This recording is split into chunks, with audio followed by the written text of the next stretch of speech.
we simply use it for the satellite image and also drone image. Okay, so we apply it for the satellite image and drone image. Satellite image and drone image, suppose land use and cover, then object detection, object segmentation. So different types of purpose we also use the um, deep learning model. And if you check the artificial intelligence, so basically AI, then machine learning, and then deep learning. So AI basically it's a whole field of machine learning and deep learning. Then machine learning, then we find out the deep learning. So artificial intelligence is the engineering of the intelligent machine and programs, the umbrella subfield of computer science aiming to imitate the human tasks. And machine learning, it's the ability of program to learn autonomously and improve its performance with experience without being explicitly programmed. And deep learning, the most advanced machine learning method. Okay, it's the most advanced machine learning method, relies on the hierarchical and artificial neural network that simulate the human brain behavior to process complex and unstructured data. Okay. Yeah. So now, what is the artificial neural network? So artificial neural network, basically the basic model used in deep learning.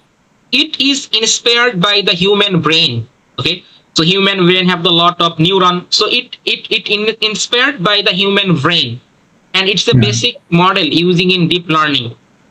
And artificial network. So basically, you can, this is another slide. It show that the deep learning era. So previous time we are using the CPU. CPU mainly central processing unit. For few cores, we can get only for few cores. You can see, and for the optimized by sequential or serial processing.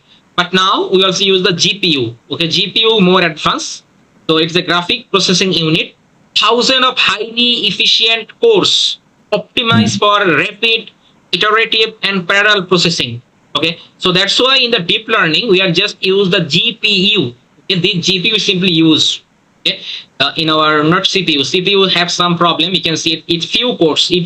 But in the GPU we find out that thousands of highly effective cores optimized for rapid, iterative, and parallel processing. We can using the GPU. So how to use GPU? I also show you this process. Basically free and paid. What version you can also use for the GPU. For the big data conference, we also use it for the GPU. Okay, so fast data volume. Suppose you have a lot of data.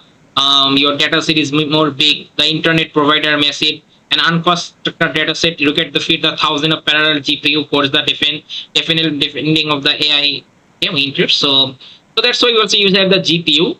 CPU is not work for this type of work. So that's why we also need to learn about the GPU and how to set up GPU in the Google Colab. We also discuss about that also. For the GPU, okay, free and paid.